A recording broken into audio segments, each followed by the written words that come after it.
اللهم صل علی محمد وآل محمد وعجل فرجهم. مومنات کرام، السلام علیکم ورحمۃ اللہ وبرکاتہ. وعلیکم السلام. تمام تعریفیں اپنے اللہ کی، اپنے پروردگار کی، اپنے مالک کی جو یکتا ہے، اکیلا ہے، اور اس نے تنہا اس پوری کائنات کو خلق کیا. یقیناً وہی ذات ہے جو صاحب اختیار ہے. تمام قوتیں صرف اور صرف اس کی ذات کے لیے ہی مخصوص ہیں، اور جہاں بھی وہ جو چاہتا ہے، جیسے چاہتا ہے کر گزرتا ہے. عزیزان محترم، آج ہماری عشرے کی دوسری مجلس ہے. جیسا کہ آپ کے علم میں ہے کہ یہ اشرف فرح کاظمی اور ان کی فیملی کی جانب سے ہر سال ہوتا ہے. اس سال اس کو ورچولی کیا جا رہا ہے. اس میں ہمارا مسلسل موضوع ہے حیات انسانی کے 6 مرحلے، the 6 stages of human life. Obviously we all are human beings. ہم سب انسان ہیں، اور ہم سب یہ جاننا چاہیں گے کہ ہماری خلقت کے بارے میں قرآن مجید کیا کہہ رہا ہے، اس لیے کہ قرآن مجید وہ آتھینٹک کتاب ہے، وہ مصدقہ کتاب ہے کہ جس میں کوئی ترمیم نہیں ہو سکتی، جس میں کوئی تبدیلی نہیں آئی، جس میں کوئی تحریف نہیں ہوئی. خدا تعالیٰ نے خود اس بات کا وعدہ کیا کہ ہم اس کلام کی حفاظت کرنے والے، ہم نے ہی نازل کیا اور ہم ہی اس کو ایکسکیوز می ہم نے ہی اس کو نازل کیا اور ہم ہی اس کی حفاظت کرنے والے ہیں. لہٰذا جب قرآن ہمارے سامنے کچھ کہتا ہے تو وہ حرف آخر ہوتا ہے، اور اس وقت اور وہ چیز آتھینٹک ہوتی ہے جس وقت اس کی روایت اہل بیت سے وابستہ ہو اور راوی وہ سچے ہوں جن کی صداقت کی گواہی خدائے تعالیٰ نے دی ہو. قرآن ہمارے بارے میں جو کچھ بتاتا ہے اس کا آغاز کل ہو گیا تھا، میں نے کل آپ کی خدمت میں عرض کیا تھا. خلاصہ چند لفظوں میں پیش کرتی ہوں کہ انسان کی زندگی کے 6 میجر مرحلے ہیں، 6 میجر سٹیجز ہیں، اور ان سٹیجز سے وہ اللہ کے حکم سے اپنے اپنے وقت پر گزرتے رہتے ہیں. اور یہ جو بھی سٹیجز ہیں ان کا سب سے پہلا سٹیج، سب سے پہلا مرحلہ عالم ذر ہے، یعنی اس جسے ہم کہیں گے the state of dust particles, یعنی ذرے، خاک کے ذروں کا دور. اور اس وقت ہر انسان ایک نفس کی کا نفس ایک ذرے کی صورت میں تھا. اب ہم نے کوشش یہ کی ہے کہ 2 دن دیں ہر موضوع کو، سارے اسٹیجز کو، لیکن آبویسلی یہ ایک دوسرے کے ساتھ اوور لیپ بھی ہو جائیں گے، اس لیے کہ 10 دن ہیں اور 6 موضوعات ہیں، تو ہم اس کو اتنا زیادہ الگ الگ کر کے بیان نہیں کر پائیں گے. لیکن ابھی ہم آج پہلے ہی اسٹیج کے اوپر ہیں، یعنی کہ عالم ذر. عالم ذر وہ وقت تھا جب پروردگار عالم نے آدم کو خلق کر لیا تھا، اور ان کے سامنے ان ذروں کو پیش کیا گیا، وہ ذرے جو ان کی ضروریت کی صورت میں آنے والے تھے. اللہ تعالیٰ نے انسان کو مٹی سے خلق کیا ہے، تو مٹی جو انسان کی اسینس ہے، جو بنیاد ہے، اسی اسینس کو ایک ذرے کی صورت میں پیش کیا گیا آدم کے سامنے. اور وہاں پروردگار عالم نے تمام تر جتنے بھی وہ ذرے تھے ان کو انٹلیکٹ عطا کی، ذہانت عطا کی، پروسیسنگ فیکلٹی دی، اور اس کے بعد ان کو گفتگو کرنے کی بھی صلاحیت دی تاکہ وہ جو کچھ پروسیس کرے اس کو ریپروڈیوس کر سکیں، اپنی انڈرسٹینڈنگ کو بتا سکیں. در حقیقت خدا تعالیٰ کچھ چیزوں کا تعارف کرانا چاہ رہا تھا. کل تک میں نے آپ کے سامنے صرف 3 چیزیں پیش کی تھیں، اور وہ 3 چیزیں تھیں توحید، ختم نبوت، اور اس کے ساتھ ولایت. نبوت، جب میں ختم نبوت کہتی ہوں تو آبویسلی میں پوری نبوت کے انسٹیٹیوٹ کو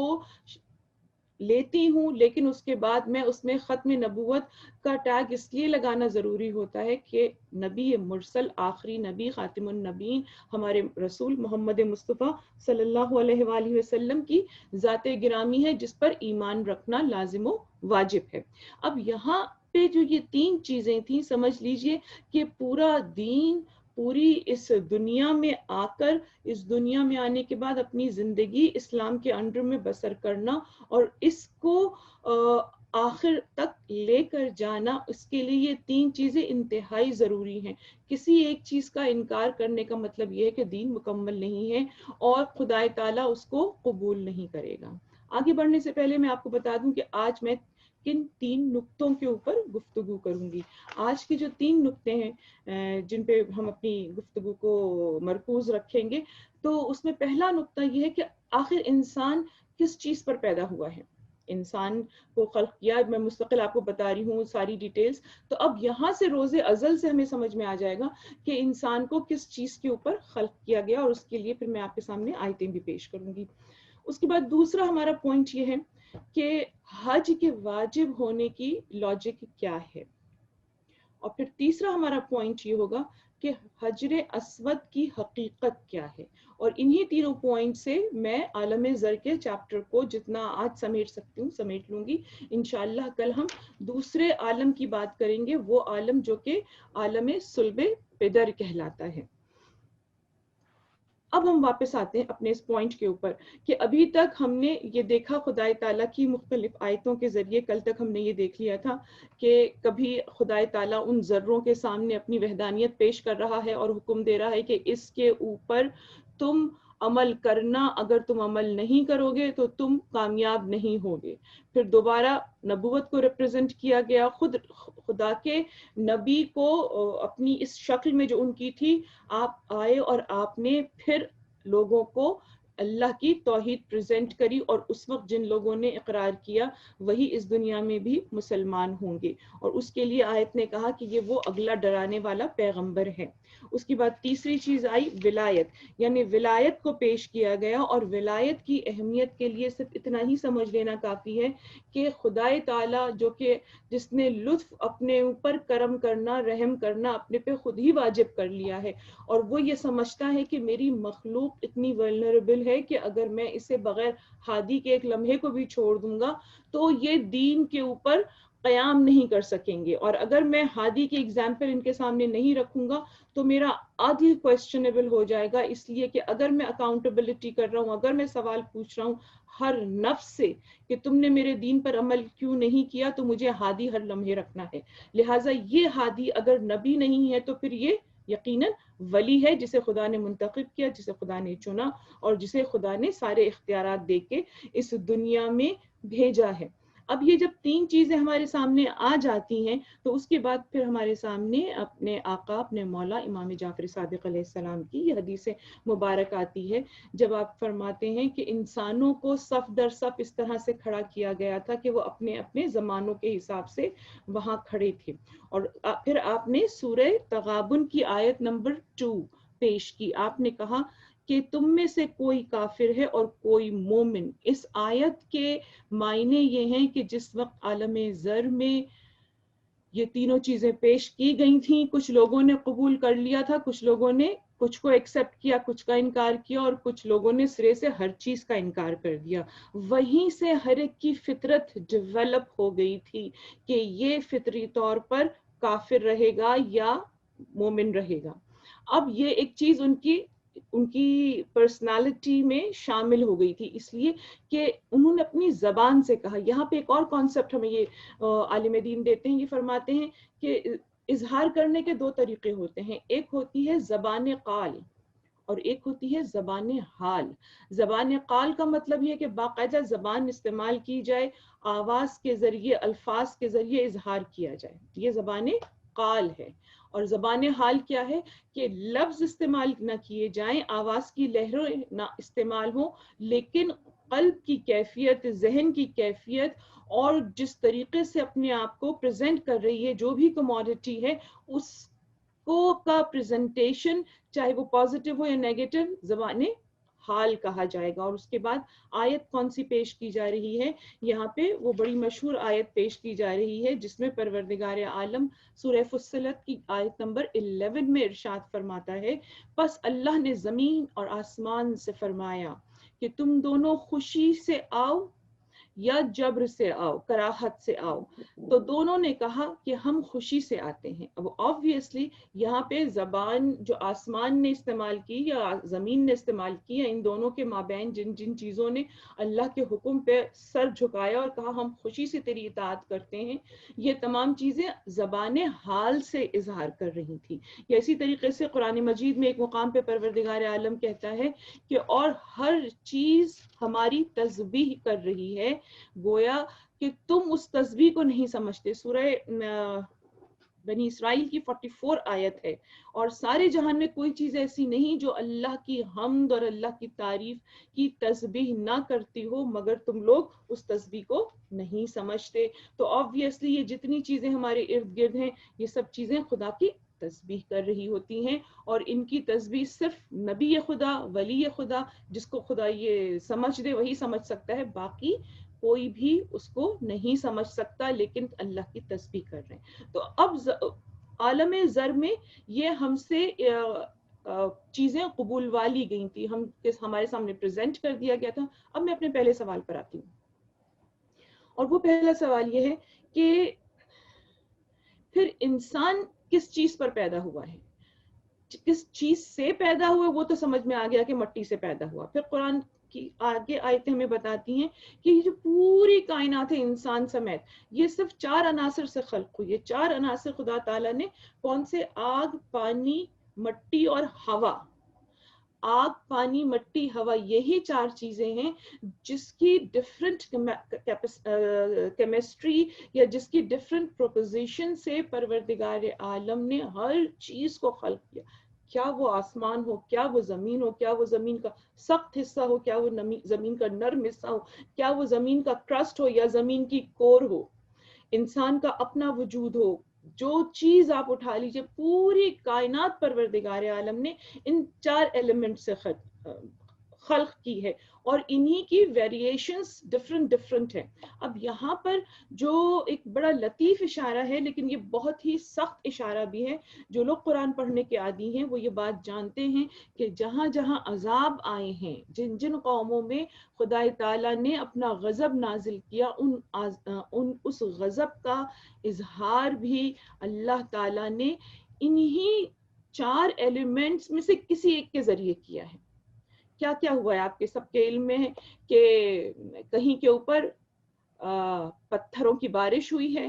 کہیں زلزلہ آیا ہے اور پوری کی پوری آبادی زمین بوس ہو گئی ہے, زمین کے اندر چلی گئی ہے, کہیں پر آسمانی چیخ آئی ہے, جبرائیل آئے ہیں اور انہوں نے زمین کے طبقے کو اتنا اوپر اٹھایا ہے کہ وہ 4تھے آسمان تک گیا, اور اس کے بعد جبرائیل امین نے اس کو واپس پٹخ دیا ہے, یا کہیں پانی کا عذاب آیا ہے. تو اب آپ خدا کی قدرت یہ دیکھیے کہ خدا تعالیٰ وہ قادر المطلق ذات ہے, وہ پاورفل ڈیٹی ہے کہ جو انہی 4 چیزوں کی ترتیب ڈیفرنٹ رکھے تو اس کائنات میں حسن بھر جائے, اور وہی اگر اس کو ویری کر دے تو یہی چیز عذاب بن جائے. انسان نہ ان 4 چیزوں میں سے کسی ایک چیز کے بغیر نہیں رہ سکتا, نہ ہوا کے بغیر, نہ پانی کے بغیر, نہ مٹی کے بغیر, اور نہ ہی آگ کے بغیر. حرارت ہماری لائف کے لیے ضروری ہے, مٹی سے ہم پیدا ہوئے ہیں, مٹی پہ رہتے ہیں, مٹی سے نکلی چیزوں کو ہم کھاتے ہیں. تو اب میں اس ڈیٹیل میں نہیں جا رہی ہوں, میں تو صرف یہ چاہتی ہوں کہ خدا تعالیٰ کی نعمتوں پہ غور کرنے کی عادت ڈالیں, اس پہ فکر کرنے کی عادت ڈالیں, اور اس کے سامنے اپنے سر کو جھکانے کی عادت ڈالیں کہ وہ کس قدر طاقتور ہے, مگر اس کے باوجود وہ حلم رکھتا ہے, ہمارے گناہوں پہ صبر کرتا ہے, عذاب دینے میں جلدی نہیں کرتا, اور مہلت پہ مہلت دیتا ہے کہ شاید میرا یہ انسان میری معرفت کرے اور یہ جان لے کہ میری طرف لوٹ کر آنا ہے اور اپنے گناہوں پر شرمندہ ہو. تو اب انسان کس چیز پر پیدا ہوا ہے؟ انسان پیدا ہوا ہے, میں آپ کے سامنے سورہ روم, یہ 30th چیپٹر ہے قرآن مجید کا, اور اس 30th چیپٹر کی بھی جو آیت ہے وہ ہے 30. یہ بڑی خوبصورت آیت ہے, اس کو یاد رکھیے گا, اس کا نشان ہے 30/30. یہ آیت آپ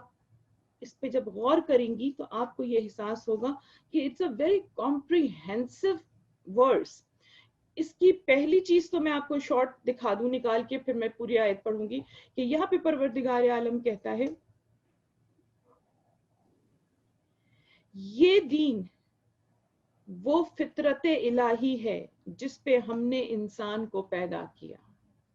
This is a very important statement. یہ دین یعنی کہ اسلام کی بات کی جا رہی, یہ دین وہ اللہ کی فطرت ہے جس پہ انسان کو خلق کیا. تو اس کا مطلب کیا ہے کہ انسان فطرت پر پیدا ہوا ہے، انسان نیچر پہ پیدا ہوا ہے۔ اب یہ جو نیچر ہمیں اپنے ارد گرد نظر آتی ہے، یہ زمین آسمان، اس کے درمیان بدلتے موسم، اس کی حدت، اس کی حرارت، اس کی تراوٹ، اس میں نمی کا تناسب، اس میں اگنے والی غذائیں، ہر چیز نیچر میں آتی ہے، اور اس نیچر پہ ہی اللہ تعالیٰ نے انسان کو خلق کیا۔ پوری آیت آپ دیکھیے، یہ آیت بہت ہی، میں نے جیسے کہ عرض کیا، کمپریہنسو آیت ہے۔ پروردگار عالم رسول کو مخاطب فرماتا ہے اور ارشاد فرماتا ہے، اور آپ اپنا رخ دین کی طرف رکھیں۔ یہاں پہ اللہ تعالیٰ نے یہ نہیں کہا کہ اپنا رخ اللہ کی طرف رکھیں، بلکہ کہا اپنا رخ دین کی طرف رکھیں۔ رخ کہتے ہیں چہرے کو، چہرے کے ڈائریکشن کو، یعنی ہمیں ایک لمحے کو بھی دین سے ڈیویٹ ہونے کی اجازت نہیں ہے۔ اپنے رخ کو دین کی طرف رکھیں اور باطل سے کنارہ کش ہو جائیں۔ یعنی دو راستے آپ کے سامنے جا رہے ہیں، ایک راستہ سیدھا ہے جو کہ سخت ہے، دشوار گزار ہے، چیلنجز سے بھرپور ہے، اور دوسرا راستہ بظاہر بڑا دلکش نظر آتا ہے لیکن وہ ٹیڑھا میڑھا ہے اور کسی منزل تک نہیں پہنچ رہا۔ اگر آپ قرآن کو سمرائز کریں تو جو میں نے آپ کے سامنے مثال پیش کی ہے، یہی آپ کے سامنے سمجھ میں آئے گی کہ پروردگار عالم کہہ رہا ہے اپنے رخ کو آپ بالکل سیدھا دین کی طرف رکھیے، اور باطل سے اپنے آپ کو بچا لیجئے، اپنے آپ کو الگ کر لیجئے، اس لیے کہ یہ دین وہ فطرت الہی ہے جس پر اس نے انسانوں کو پیدا کیا ہے،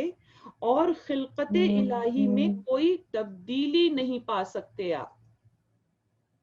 خلقت الہی میں کوئی تبدیلی نہیں آئے گی، یقیناً یہی سیدھا اور مستحکم دین ہے، مگر لوگوں کی اکثریت اس بات سے بالکل بے خبر ہے۔ آپ نے دیکھا کتنی طویل آیت تھی، 30/30، کہ جس کے اندر خدا تعالیٰ نے گویا اپنی کاسمک پلان کی پوری جسٹ سامنے رکھ دی کہ ہم نے انسان کو فطرت پہ بنایا ہے، اور یہ فطرت ہے جو کہ دین ہے، اس دین کی طرف رخ رکھنا ہے، اس سے ڈیویٹ نہیں ہونا، اس لیے کہ یہ اسٹریٹ پیتھ ہے اور یہی سالڈ راستہ ہے، یہی کلیئر راستہ ہے، اور اس کے علاوہ جو کچھ بھی ہے باطل ہے۔ اور آخر میں اللہ تعالیٰ کہتا ہے کہ میجورٹی جانتی نہیں ہے اس بات کو۔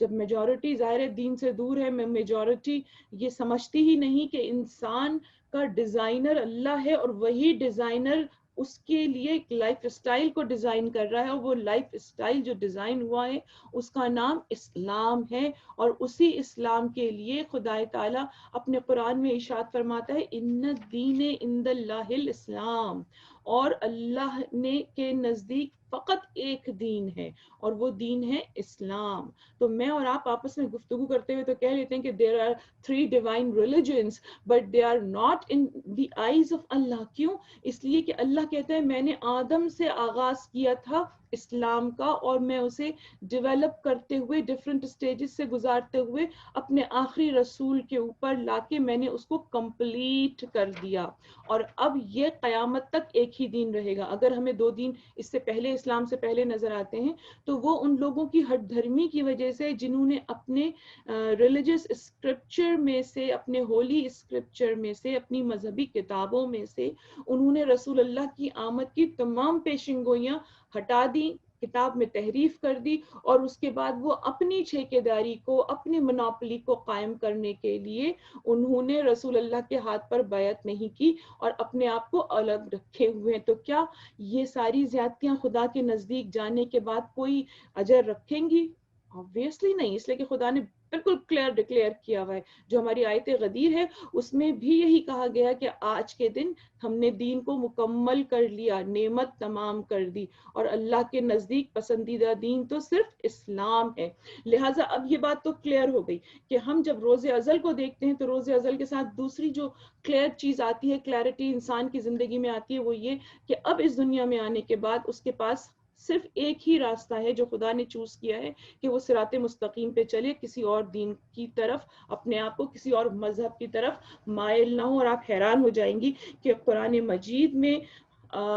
دین لفظ تو استعمال ہوا ہے، اور دین کے مطلب ہے منزل کے، ڈیسٹینیشن، دین کو ڈیسٹینیشن کہا گیا ہے، لیکن مذہب کا کہیں پر بھی لفظ استعمال ہی نہیں ہوا ہے، اور مذہب کے معنی ہے راستے کے، اس لیے کہ قرآن صرف ایک راستے کو آئیڈینٹیفائی کرتا ہے، وہ راستہ ہے صراط مستقیم۔ اس کے علاوہ وہ کسی مذہب کو اتنی اہمیت ہی نہیں دیتا کہ اسے راستے سے منسوب کرے، لہٰذا صرف اس کی جنت میں جانے کی گارنٹی ہے، شیورٹی ہے، جو اللہ کی توحید مانتا ہو، اور اس کے بعد پھر وہ رسول اللہ کی رسالت مانتا ہو، اور اس رسالت کو ماننے کے بعد وہ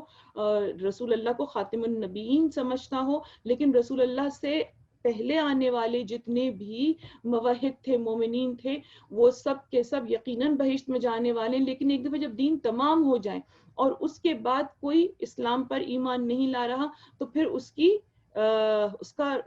اس کی فیتھ کویسچنبل ہے. اور رسول اللہ کی بھی اوپر ایمان لانے کے بعد، ان کی رسالت پر ایمان لانے کے بعد فائنل چیز ولایت ہے، اپنے وقت کے ولی کے اوپر بالکل کلیئر ایمان رکھنا اور اس کی اطاعت میں رہنا، یہ ایک ایمان کا لازمی جز ہے. یہاں سے ہمیں روز ازل کی اہمیت نظر آئی ہوگی. جو لوگ اردو شاعری کو پسند کرتے ہیں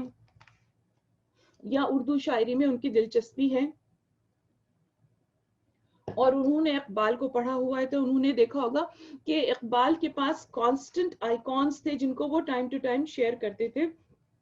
اپنے دین کی انڈرسٹینڈنگ کو کلیئر کرنے کے لیے، اور اپنے ارد گرد سوئے ہوئے مسلمانوں کو جگانے کے لیے، جو غلامانہ ذہنیت میں چلے گئے تھے ان کو جھنجھوڑنے کے لیے وہ اکثر اپنے ان آئیکونز کو یوز کرتے تھے. اور وہ ایک مقام پر کہتے ہیں، روز ازل یہ مجھ سے کہا جبرائیل نے، یعنی یہ روز ازل یوم الست، یوم الست جس دن کی میں آپ کے ساتھ میں بات کر رہی ہوں، روز ازل یہ مجھ سے کہا جبرائیل نے، مجھ سے یعنی کہ انسان سے، ہیومن بینگ سے جبرائیل نے کہا، جو عقل کا غلام ہو وہ دل نہ کر قبول. یعنی اس عقل کی تابع نہ آ جانا جو عقل صرف ورڈلی چیزوں کو دیکھ رہی ہو، جو دنیا میں ہی پھنسی ہوئی ہو اور اس کے آگے دیکھ ہی نہ پاتی ہو. یعنی جبرائیل نے کہا کہ خالی بصارت پہ بھروسہ نہ کرنا بلکہ بصیرت پہ، دل کی آنکھ سے دیکھنا، تاکہ تم قیامت کے اس پار جنت میں اپنا مقام دیکھ سکو اور اس کے حساب سے اپنے آپ کو تیار کر سکو، آمادہ کر سکو. درود پڑھی محمد و آل محمد پہ. اللہم صلی علی محمد و آل محمد وعجل فرجہم. تو ہمارے پہلے سوال کا جواب کہ انسان کس چیز پہ پیدا ہوا، انسان فطرت پہ پیدا ہوا، اور یہیں سے رسول اللہ کی حدیث دہراتی ہوں، ہر بچہ فطرت پہ پیدا ہوتا ہے، پھر اس کے والدین اس کو یہودی یا نصرانی بنا دیتے ہیں. یہاں دو چیزیں اہم ہیں، پہلی چیز فطرت ہے اور دوسری چیز اس ماحول کی، ان کے کیئر گیورز کی تربیت ہے. تو یہاں سے نیچر اور نرچر کی تھیوری ہمارے سامنے آتی ہے کہ نیچر خدا تعالیٰ نے ایسی بنائی ہے کہ ہر انسان اپنے سے ایک بلند ماورا ہستی پر، ایک سپر نیچرل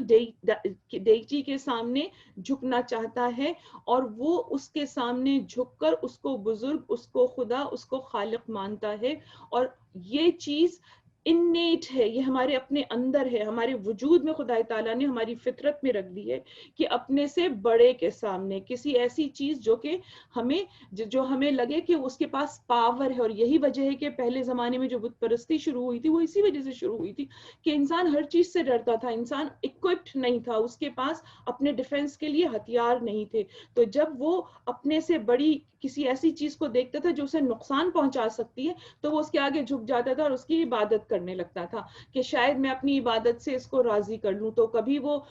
ہاتھی کے سامنے جھک رہا ہوتا تھا، کبھی وہ بندر کو اپنا خلیفہ، وہ اپنا خدا بنا رہا ہوتا تھا، کبھی وہ چاند کو سجدہ کرتا تھا، کبھی وہ درخت کو سجدہ کرتا تھا، اس لیے کہ آبویسلی ہریالی سے اس کا پیٹ بھرتا تھا. جب وہ سبزی کھاتا تھا تو وہ کہتا تھا بس یہی میرا خدا ہے، اس لیے کہ اگر میں کھانا نہ کھاؤں گا تو میں مر جاؤں گا. پھر وہ آگ کو خدا ماننے لگا. یہ ساری پروسیسز آپ کو کہاں نظر آئیں گے؟ آپ کو حضرت ابراہیم کے ساتھ نظر آئیں گے. حضرت ابراہیم قرآن میں اس شخصیت کے طور پہ انٹروڈیوس ہوئے ہیں کہ جو سب سے زیادہ لاجیکل تھا، جس نے ریزننگ شروع کی، اور ریزننگ خدا کو پہچاننے کے لیے کی. یاد رکھیے اسلام کی ابتدا ریزننگ سے ہوتی ہے، لاجک سے ہوتی ہے، آرگیومنٹ سے ہوتی ہے. ہمارا جو کلمہ ہے فرسٹ شہادہ، یہی ریزن ہے. کیا ہے کلمے میں؟ لا الہ الا اللہ. ٹوٹل 4 ورڈز ہیں لیکن خدا تعالیٰ اس میں 2 بہت بڑی آرگیومنٹس کو اکٹھے کر رہا ہے. پہلے بتاتا ہے نہیں ہے کوئی عبادت کے لائق، لا الہ، الہ کہتے ہیں جس کے آگے جھکا جائے، جس کی عبادت کی جائے، نہیں ہے کوئی عبادت کے لائق الا اللہ، سوائے اللہ کے۔ یہیں سے ریزننگ کا آغاز ہوتا ہے کہ پہلے آپ کو نجاست دور کرنی ہوتی ہے، پہلے آپ کو نفی کرنی ہوتی ہے باطل کی، پھر حق کو لے کر آیا جاتا ہے۔ ایگزیکٹلی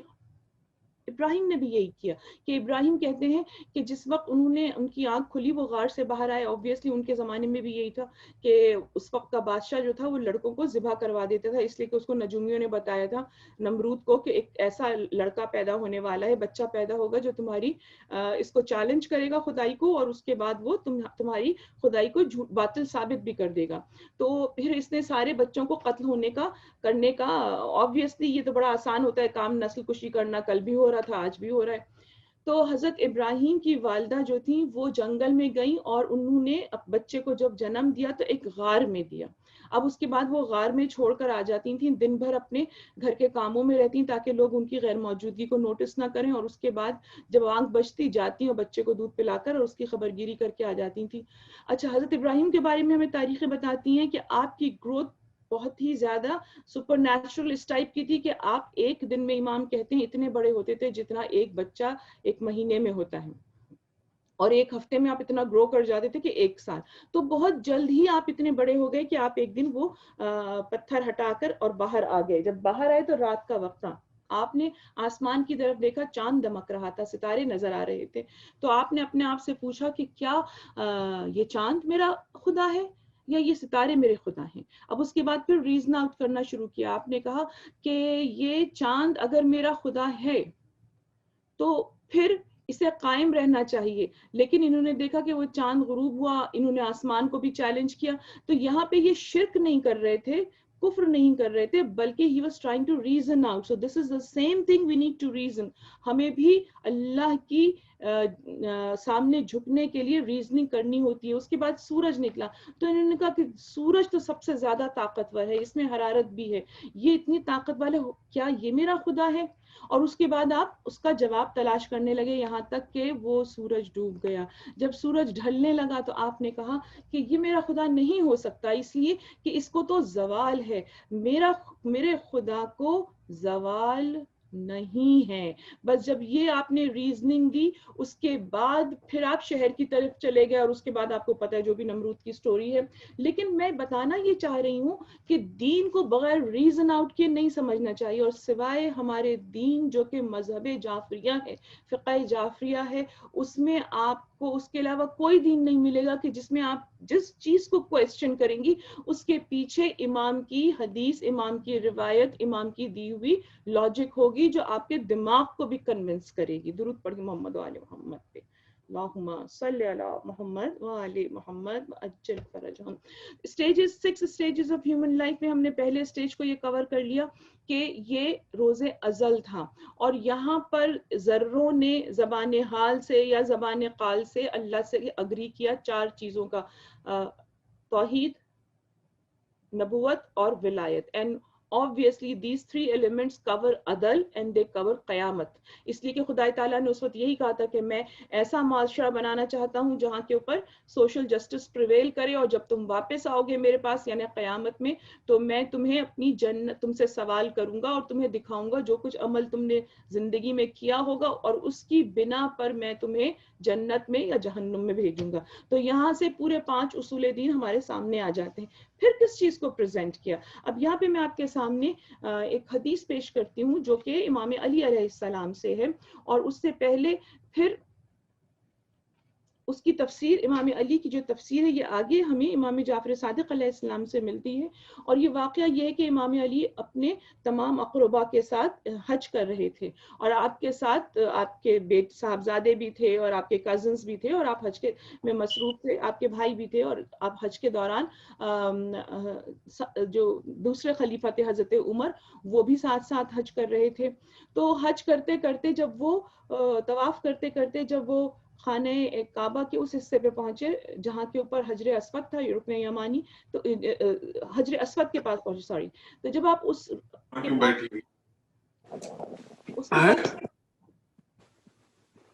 اس کے بعد جب آپ پہنچے تو انہوں نے کہا کہ میں تجھے ایک پتھر سے زیادہ نہیں سمجھتا اے حجر اسود، اگر تجھے رسول نے نہ بوسہ دیا ہوتا تو میں بھی کبھی تجھے بوسہ نہ دیتا۔ اس پہ ان کو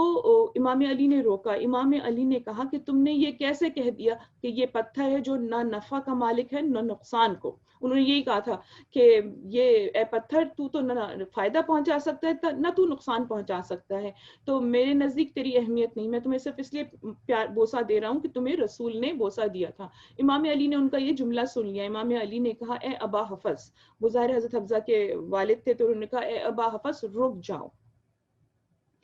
تم نے یہ کیسے کہہ دیا کہ یہ نہ نقصان پہنچائے گا نہ یہ فائدہ پہنچائے گا؟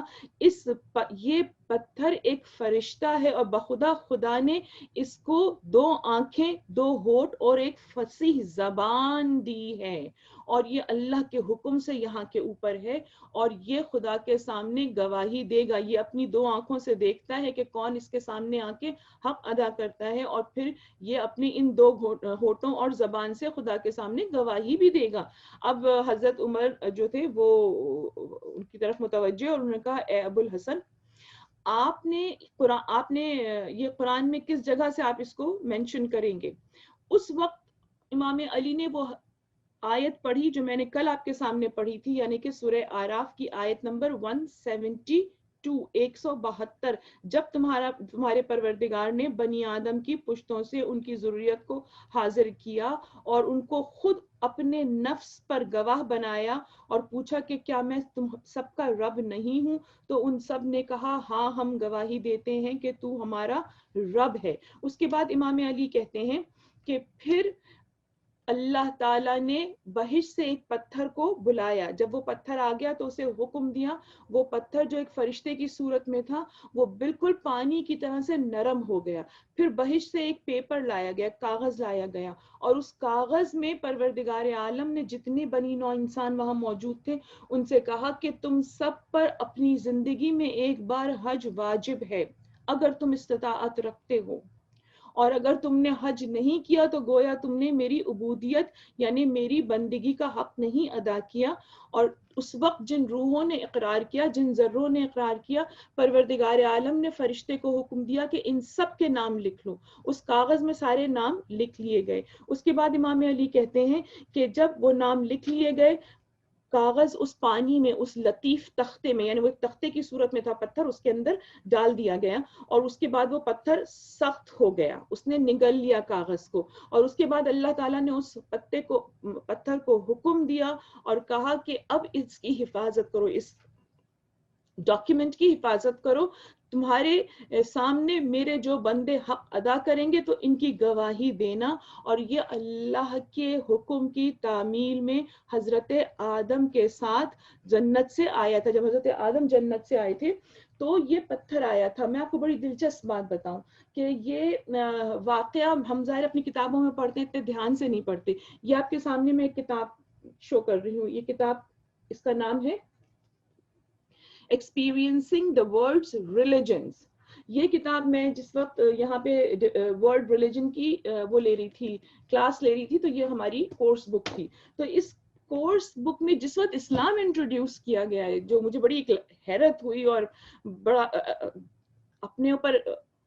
تعجب ہوا کہ ہم لوگ کیوں نہیں اس کو اس اینگل سے دیکھتے۔ اس کتاب میں جس وقت اسلام کا انٹروڈکشن دیا جا رہا ہے، وہاں پر یہ رائٹر لکھتا ہے، کہتا ہے کہ ان کے پاس ان کا ایمان ہے مسلمانوں کا کہ جب آدم زمین پر آئے تھے تب ان کے ساتھ ایک ٹکڑا بھی آیا تھا، ایک پتھر کا ٹکڑا آیا تھا جس کو کہ بعد میں خانہ کعبہ میں نصب کر دیا گیا، اور یہ ٹکڑا ان کے لیے مذہبی اہمیت رکھتا ہے۔ یعنی یہ جو ایک سیلیسٹیل باڈی، جس کو اس نے کہا کہ سیلیسٹیل باڈی ان کے ساتھ آئی تھی، اور یہ اس چیز پہ بلیف کرتے ہیں۔ تو آپ سب سوچئے کہ جو غیر مذاہب کے لوگ ہیں وہ ہمارے بارے میں اتنی فائن ڈیٹیلز کو جانتے ہیں اور اس کو ڈاکیومنٹ بھی کرتے ہیں اپنی کتابوں میں، کورس بک میں پڑھائی جا رہی ہے، لیکن ہم اس بات سے آگاہ نہیں ہے کہ یہ کتنی اہمیت رکھتا ہے حجر اسود۔ اب اس کے بعد پھر یہ حجر اسود جب امام علی کہتے ہیں کہ جب کوئی اس کا حج کرتا ہے اور حج کے دوران اس کے سامنے آتا ہے تو یہ جملہ ادا کرتا ہے، اے ابا حفص کیا تم نے اس پتھر کو بوسہ دیتے ہوئے یہ نہیں کہا تھا کہ میں نے اپنی امانت اور عہد کو ادا کیا تاکہ تم میرے حق میں روز قیامت گواہی دو؟ حضرت عمر نے کہا بخدا میں نے یہی کہا تھا، اس لیے کہ ظاہر یہ جملے ہمارے حج کے اس سٹیٹمنٹس میں شامل ہیں۔ امام نے کہا تو اس سے پھر کیا نتیجہ نکلا؟ اس سے یہی نتیجہ نکلا کہ یہ تمہاری گواہی دے گا۔ اب میں آپ کو حج کے بارے میں ایک واقعہ بتا دوں، اس لیے کہ میرا تیسرا سوال جو آج ہماری گفتگو میں سمٹنے والا تھا وہ یہ کہ حج کی کیا اہمیت ہے۔ حج کی اہمیت کے لیے میں صرف ایک جملہ، ظاہر آبویسلی میری اس وقت تقریر حج پر نہیں ہے تو لیکن میں اپنے موضوع کو مکمل کرنا چاہتی ہوں، اس لیے کہ یہ ہماری مجلسیں اس لیے قائم ہیں کہ ہم اپنی مجلسوں کے ذریعے اپنے دین کو سمجھ سکیں۔ حج کی اہمیت کے لیے صرف میں رسول اللہ کا ایک اسٹیٹمنٹ آپ کے سامنے پیش کرتی ہوں، جس میں آپ ارشاد فرماتے ہیں کہ جس کے پاس استطاعت ہوئی اور اس نے حج نہیں کیا تو وہ جب مرے گا تو وہ یا تو مجوسی یعنی کہ آگ پرست مرے گا یا یہودی مرے گا، اور اس کو عالم برزخ میں اور قیامت میں اسی جگہ رکھا جائے گا جہاں پر مجوسی اور آگ پرست رہتے ہیں۔ عزیزان محترم، اب یہ اس کو میں یہ جو روایت ہے یہ بہت ڈرا دینے والی روایت ہے، اس کے بعد جو میں اسٹیٹمنٹ آپ کو بتاؤں گی وہ اس سے بھی زیادہ اسٹرانگ اسٹیٹمنٹ ہے۔ میں سب فرض کیجئے میری جوانی میں میرے پاس اتنی دولت آ گئی، اتنا میرے پاس پیسہ آ گیا کہ میں حج کے لیے جا سکتی ہوں، لیکن میں چونکہ حج کی اہمیت سے آگاہ نہیں ہوں تو میں نے پھر کچھ اور کرنا شروع کر دیا۔ میں نے کہا اچھا ذرا سا ذمہ داریاں آ جائیں تو حج کروں گی، ابھی تو میں بہت گناہ گار ہوں، آخری عمر میں جاؤں گی کرنے، جیسے اکثر لوگ کہتے ہیں ہماری بیٹیوں کی شادیاں نہیں ہوئی ہیں اس لیے ہم حج نہیں کر سکتے، ہم مقروض ہیں اس لیے حج نہیں کر سکتے۔ یہ کوئی بھی اسٹیٹمنٹ اہمیت نہیں رکھتا ہے، اس لیے کہ شرع یہ کہتی ہے کہ اگر آپ کی زندگی میں ایک وقت اتنی دولت تھی آپ کے پاس کہ آپ حج کر سکتے تھے، افورڈ کر سکتے تھے، اور آپ نے وہ وقت گزار دیا، اب اس کے بعد آپ مرتے دم تک فقیر ہیں اور اتنی استطاعت نہیں رکھتے کہ حج کر سکیں، تو بھی آپ کا حج ساقط نہیں ہوگا، اور مجوسی مرے گا وہ شخص جو زندگی میں ایک بار بھی استطاعت ہونے کے بعد حج کرنے نہیں گیا۔ تو یہ جو ہمارے یہاں جو پاکستان انڈیا کے لوگوں کے اندر اطمینان ہوتا ہے نا کہ 60-70 سال کی عمر میں جا کے حج کر لیں گے، تو کس کو پتا ہے وہ 60-70 سال تک زندہ ہی رہے گا؟ کچھ پتا ہے زندگی میں ابھی اسی لمحے جسم سے روح نکل جائے فار اینی ریزن، جیسے ہی استطاعت ہو حج واجب ہے۔ اب میں آپ کے سامنے جو واقعہ پیش کر رہی ہوں یہ عقائد دستغیب شیرازی کی کتاب سے ہے، اور آپ کہتے ہیں کہ ایران میں ایک عالم دین تھے، اور وہ نہ صرف یہ کہ عالم دین تھے بلکہ وہ ذاکر اہل بیت تھے۔ اچھا اب سے کچھ سال پہلے تک، 50 سال پہلے تک کا یہ ایک کسٹم تھا کہ جو لوگ عالم دین ہوتے تھے وہ اپنے آپ کو ذاکر اہل بیت نہیں کرتے تھے، ان کے نزدیک ذاکروں کا رتبہ تھوڑا سا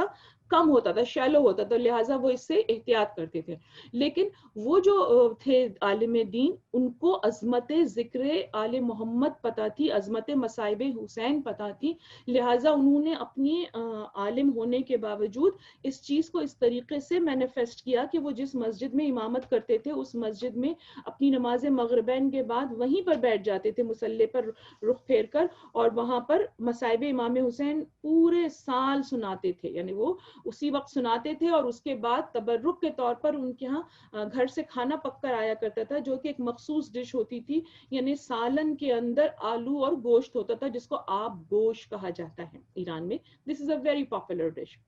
تو ان کا نام ہی آقائے آب گوشت پڑ گیا تھا کہ یہ روزانہ یہی تبرک سرو کرتے ہیں۔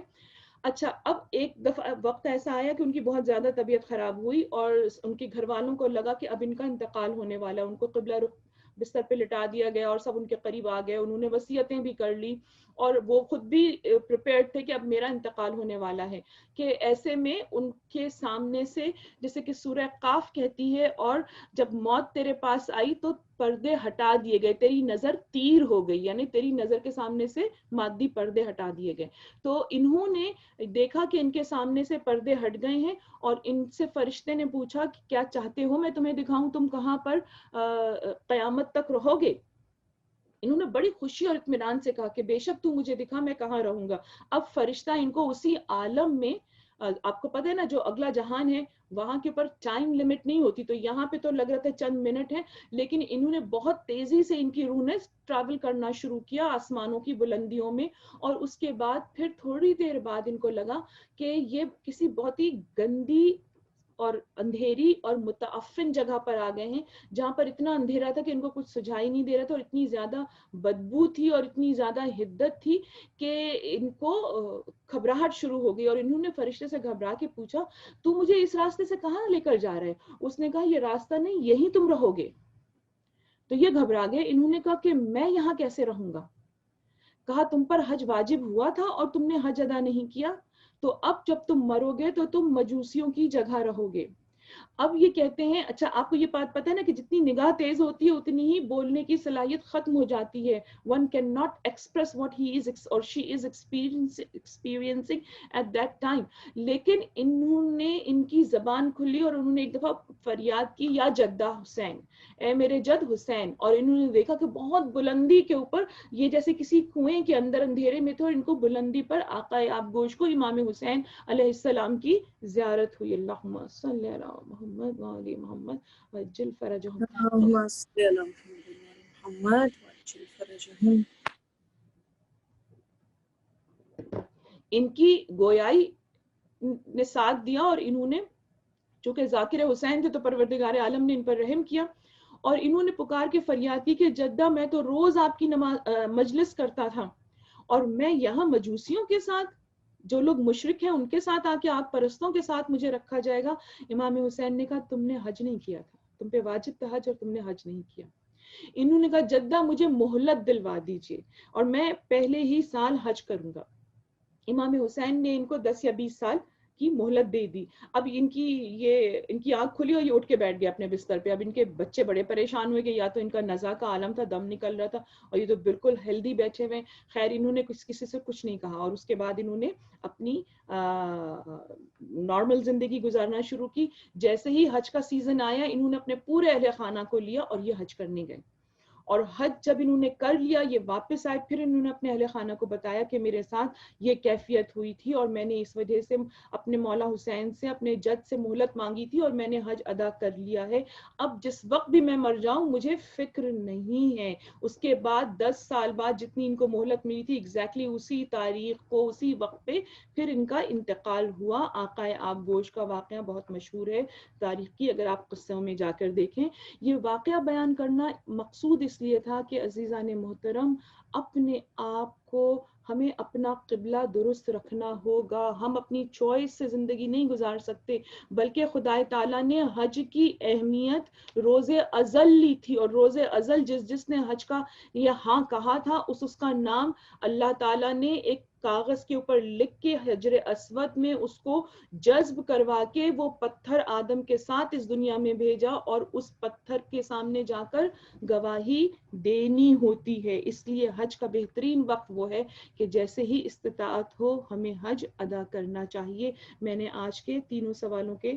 جو میں نے آپ کے سامنے شروع میں رکھے تھے ان کے جوابات ہدیہ کر لیے. اب یہاں پر ہمیں اگلے مرحلے کی طرف جانا ہے، اور اس اگلے مرحلے میں جانے سے پہلے لاسٹ سینٹنس جو معلّہ ابن خنیس سے، اس لیے کہ ہمارے یہ ایک بڑا ایشو ہر سال اٹھتا ہے کہ ہم نوروز کو کیا کریں، نوروز کی کیا اہمیت ہے، اور نوروز اسلامک ہے کہ ایرانی ہے کہ سو ہو. یہاں کے اوپر میں آخری چیز کہہ کے پھر مصائب کی طرف آ رہی ہوں. معلّہ بن خنیس امام صادق علیہ السلام سے انہوں نے بہت ساری روایتیں کی ہیں، اور یہ کہتے ہیں کہ یہ یوم نیروز یعنی کہ نوروز وہ دن ہے جب اللہ تعالیٰ نے اپنے بندوں سے عہد و پیمان لیا تھا کہ وہ اس کی عبادت کریں گے، کسی کو شریک نہ بنائیں گے، اللہ کے رسولوں اور اس کے ولیوں کی پیروی کیا کریں گے. اس وجہ سے اس دن کو نوروز کہا جاتا ہے، اور اس دن خدا تعالیٰ نے پھر ان لوگوں کے اوپر اپنی رحمت کی بارش کی تھی. تو یہ ہمارے حیات انسانی کے پہلے مرحلے کا آج چیپٹر ہمارا ختم ہو گیا. عزیزان محترم ان باتوں کو سمجھیے، اپنی زندگی میں دیکھیے کہ جو وعدے ہم نے کیے تھے کیا ہم اس وعدے توحید کی اطاعت کر رہے ہیں، اپنے اعمال سے اللہ کی عظمت بیان کر رہے ہیں، کسی چیز میں کو شریک تو نہیں کر رہے ہیں، اپنی ذات کو، اپنے نفس کو، اپنے وجاہت کو، اپنے مال و دولت کو تو شریک نہیں کر رہے ہیں عبادت میں اس کی، پھر نبوت پر ایمان لائیے کہ نبی کا احسان ہے کہ آج دین ہمارے پاس ہے، ان کے لائے ہوئے دین کی عظمت کو سمجھیے، اور پھر امام علی کی ولایت کے ساتھ ان کے اس فرزند کی ولایت پہ ایمان لائیے جو اس کے آخری حجت ہیں، اور جس وقت آخری حجت پر ایمان لے آئیے تو پھر ولی فقی پر، اور پھر اس ولی جس کی تقلید میں آپ ہیں اس کے ذریعے امام سے جڑے رہیے، تاکہ جب امام کا ظہور ہو تو آپ اپنے آپ کو ان سے کنیکٹ کر سکیں۔ یہ ولایت ہم تک بڑی مشکلوں سے پہنچی ہے، اور اس ولایت کو پہنچانے کے لیے جتنی شدید قربانیاں آل رسول نے دی ہیں، آج بھی تاریخ خون کے آنسو رو رہی ہے، اور تاریخ ہمیں یہ بتاتی ہے کہ آل رسول نے جو عہد کیا تھا خدا تعالیٰ سے کہ تو ہمیں رسول کے ساتھ اگر درود میں شامل کر رہا ہے، تو ہماری محبت کو اگر اجر رسالت قرار دے رہا ہے، تو ہم بھی اس کا حق ادا کریں گے، اور ہم نے دیکھا کہ آل رسول کے بچے بچے نے اس عہد کو نبھایا ہے۔ آئیے کربلا چلتے ہیں اور کربلا سے نکلنے والے اس قافلے کو دیکھتے ہیں کہ جس قافلے میں صرف ایک جوان بچہ ہے، ایک جوان علی ابن الحسین زین العابدین، جس کو اتنا لوہا پہنا دیا گیا تھا کہ اس لوہے سے ہی گھٹ کر اسی کے بوجھ میں دب کے میرے آقا مر جائیں، اس لیے کہ اب یہ کسی بیمار پہ تو ہاتھ نہیں اٹھا سکتے تھے، کسی عورت پہ تو ہاتھ نہیں اٹھا سکتے تھے، تو یہ ایسے ایسے حربے نت نئے بناتے تھے کہ کسی طریقے سے یہ خود اپنی نیچرل ڈیتھ تک چلے جائیں تاکہ نسل رسول مٹ جائے۔ میں اکثر جب یہ روایتیں دیکھتی ہوں تو میں سوچتی ہوں کتنا بغض تھا رسول اللہ سے ان لوگوں کو، اور یہ جتنے تھے یہ سب امیہ کے ماننے والے تھے، ان کے پیروکار تھے، تو کم از کم ان کے دل میں تو رحم آتا، لیکن انسان جس وقت اپنی نظر دین سے ہٹا لیتا ہے، اپنی فطرت سے ہٹ جاتا ہے، تو وہ اتنا بدبخت بن جاتا ہے کہ اپنے وقت کے معصوم پر ظلم کرنے میں بھی اس کو کوئی آر نہیں ہوتی۔ امام زین العابدین علیہ السلام سے ایک روایت ہے، آپ ارشاد فرماتے ہیں کہ ہمیں جن قید خانوں میں ٹھہرایا جاتا تھا وہ اس قدر بوسیدہ ہوتے تھے کہ ایک قید خانے میں جب ہمیں رکھا گیا تو وہاں کے جو سپاہی تھے، پہرے دار تھے، وہ سب کے سب رومی تھے، یعنی کہ وہ روم سے تعلق رکھتے تھے، ان کی زبان آبویسلی جو اس وقت انگلش لینگویج کی شیپ ہوگی وہ ہوگی، وہ عربی نہیں، وہ آپس میں رومی زبان میں بات کر رہے تھے۔ تو ایک سپاہی نے دوسرے سے کہا کہ یہ عورتیں اور یہ بچے جس قید خانے میں بھیجے جا رہے ہیں یہ تو اتنا بوسیدہ ہے، کسی لمحے اس کی دیوار گر سکتی ہے، اور دیوار سے دب کر یہ لوگ مر سکتے ہیں۔ اس وقت اس دوسرے سپاہی نے جواب دیا کہ حاکم کی نیت یہی ہے، حاکم یہی چاہتا ہے کہ کسی طریقے سے یہ لوگ دیوار کے بوجھ سے دب کے، پتھروں سے دب کے مر جائیں، اس لیے کہ وہ ان عورتوں کو تو قتل نہیں کر سکتا ہے۔ امام کہنے لگے کہ میں رومی زبان سمجھتا تھا، میں نے ان کی ہی زبان میں ان کو جواب دیا اور ان سے کہا کہ لیکن خدا ایسا نہیں کرے گا، ہم دب کر نہیں مریں گے۔ اس پر وہ دونوں سپاہی دوڑے ہوئے امام کے پاس آئے، انہوں نے کہا آپ ہماری زبان کیسے جانتے ہیں؟ امام نے کہا میں اس وقت کا ولی ہوں اور مجھے خدا تعالیٰ نے تمام زبانوں پر قدرت دی ہے، اور وہ امام کے قدموں میں سر رکھ کر ایمان لے آئے۔ لیکن عزیزوں یہ صاحبان ایمان کتنے قلیل تھے، یہ قید خانہ کیسا قید خانہ تھا۔ قید خانے کے لیے جناب ام رباب یہ بتاتی ہیں کہ اتنا چھوٹا اور تنگ قید خانہ تھا کہ ہم میں سے کوئی عورت بھی اپنے پیر پھیلا کر بیٹھ نہیں سکتی تھی۔ عزیزوں اگر پیر پھیلا کر بیٹھ نہیں سکتی ہے تو رونے کا تو پھر سوال ہی نہیں ہوتا۔ بیویاں کہتی ہیں کہ اتنی شدید چھت نہیں تھی، اتنی شدید دھوپ آتی تھی کہ ہمارے بدن جلتے رہتے تھے، ہمارے بچے پیاس سے بے حال رہتے تھے، اور سایہ نام کی کوئی چیز نہیں تھی، اتنا مختصر سا دیوار کا سایہ ہوتا تھا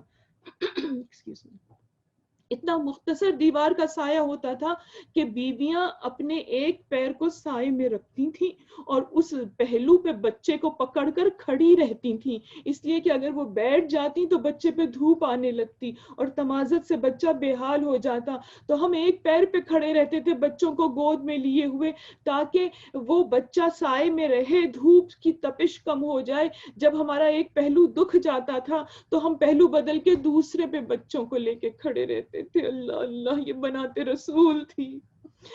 ان کی عزت کا اہتمام اتنا زیادہ تھا عزیزوں کہ تاریخ بتاتی ہے کہ امام حسین ایک بار اپنے لڑکپن میں، اپنے کم سنی میں اپنے حجرے سے باہر آئے، دیکھا کہ بہن زینب ذہن میں بیٹھی ہوئی ہیں اور قرآن مجید کی تلاوت کر رہی ہیں، اور قرآن مجید کی تلاوت کرتے کرتے ان کو اونگ آ گئی ہے تو وہ اسی طرح بیٹھے بیٹھے سو گئی ہیں۔ امام کی نظر جب اپنی بہن پہ پڑی تو دیکھا کہ سر سے چادر ڈھلک گئی ہے اور تپش تیز چہرے پر آ رہی ہے۔ آپ امام کی کریمی دیکھیے، بڑے بھائی تھے، چاہتے تو شانہ ہلا کے کہتے زینب اٹھو چادر برابر کر لو سر پر، یا کہتے زینب اٹھو اندر چلی جاؤ حجرے میں، نہیں، امام نے اپنی ابا اتاری اور اپنی ابا دھوپ اور بی بی زینب کے درمیان کر کے کھڑے رہے، اس وقت تک کھڑے رہے جب تک کہ جناب زینب نے اپنی آنکھ نہ کھولی۔ جب بھائی کو اس طرح کھڑے دیکھا تو کہا بھیا آپ مجھے آواز دیتے، میں بہت گہری نیند نہیں سو رہی تھی، لیکن امام حسین نے کہا نہیں بہن، مجھے مناسب نہ لگا کہ میں تیری نیند خراب کروں۔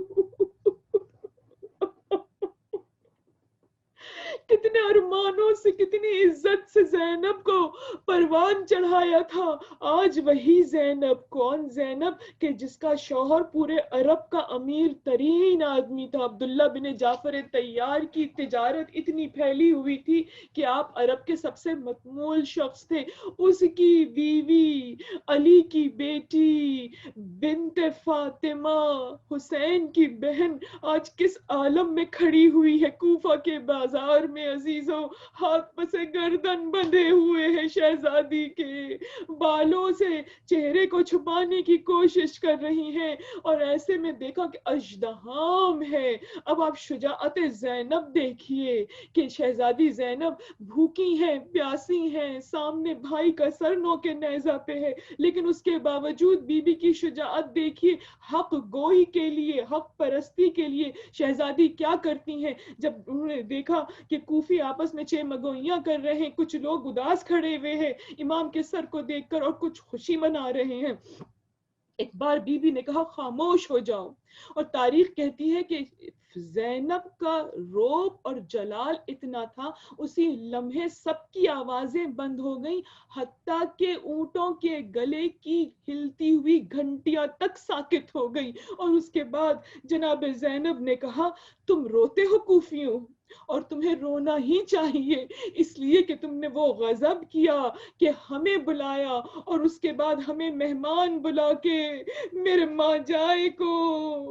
میرے گھر کے تمام مردوں کو بھوکا پیاسا ذبح کر دیا۔ یہ دیکھو سروں پہ آل فاطمہ کے سر ہیں، تم کیا سمجھتے ہو اب تمہیں خدا کے رسول معاف کر دیں گے؟ عزیزوں، بی بی کا بیان جاری تھا، بی بی حق بتا رہی تھی، وہاں پر آگے آگے منادی یہ ندا دے رہا تھا کہ یزید کو کامیابی ہوئی ہے، اور یزید کے گورنر نے عمر ابن زیاد نے فتح پائی ہے اور باغیوں کے سر لائے جا رہے ہیں۔ یہاں بی بی نے اس کے پورے بیان کی قلعی کھول دی۔ عزیزوں، اب آپ یہ دیکھیے کہ جلال کیا تھا، کانفیڈنس کیا تھا، کہ ایک بوڑھا شخص نابینا کھڑا تھا، اس نے جب کچھ جملے سن لیے شہزادی کے تو اچانک پکار کے کہتا ہے لوگوں کیا قیامت آ گئی ہے، میں میدان قیامت میں کھڑا ہوں۔ کسی نے کہا نہیں، قیامت نہیں آئی ہے، قیامت سے بھی بری چیز آئی ہے، آل رسول کو ننگے سر لایا گیا ہے بازار میں۔ کہتا ہے علی کہاں سے زندہ ہو گئے؟ اس نے کہا علی نہیں زندہ ہوئے ہیں، ان کے بیٹے کو قتل کیا گیا ہے۔ وہ اپنے سر پہ ہاتھ رکھ کے کہتے نہیں نہیں، میں نے ابھی علی کو بولتے سنا ہے، یہ علی کا لہجہ تھا بخدا جس میں سن رہا تھا۔ اس نے کہا یہ علی کی مظلوم بیٹی ہے جو مسلمانوں کو بتا رہی ہے اپنے پر گزرنے والے ظلم کا حال۔ پروردگار عالم تجھے شہزادی کی جرت کا واسطہ دیتے ہیں، رب العزت اس مجلس میں بیٹھ کے حاصل ہونے والے رزق کا واسطہ دیتے ہیں، جو واجبات ہم پر ہیں ہمیں جلد از جلد ان کو ادا کرنے کی توفیق عطا فرما۔ پروردگار ہمیں ان لوگوں میں نہ رکھ جو مرنے کے بعد اپنے برے انجام کو دیکھنے والے ہیں، رب العزت جتنے فریضے ہیں ان کو ادا کرنے میں ہماری مدد فرما، اور حسین مظلوم کا واسطہ ہم سے جو جو گناہ سرزد ہو چکے ہیں ان کی معافی اس فرش عذاب سے اٹھنے سے پہلے عطا فرما دینا۔ پروردگار نہیں جانتے کب روح جسم کا ساتھ چھوڑ جائے، صدقے میں حسین کے پالنے والے یہاں گناہوں کو معاف کر دے، اور اگلے جہان برزخ میں حسین کی کنیزوں کی کنیزی کا شرف عطا فرما دینا۔ پروردگار امام زمانہ کا ظہور جلد فرما، جب آقا تشریف لائیں تو ہم اپنی تمام اولادوں اور نسل کے ہر فرد کے ساتھ امام کی ولایت کا حق ادا کر سکیں اور ان کے غلاموں اور کنیزوں میں شامل ہو سکیں۔ پروردگار اس مجلس کا واسطہ جس کی جو حاجت ہے وہ اسے عطا فرما، اور جو بیمار ہیں ان کو شفاء کلی عطا فرما۔ اللہ لعنت اللہ علی قوم الظالمین، ماتم حسین۔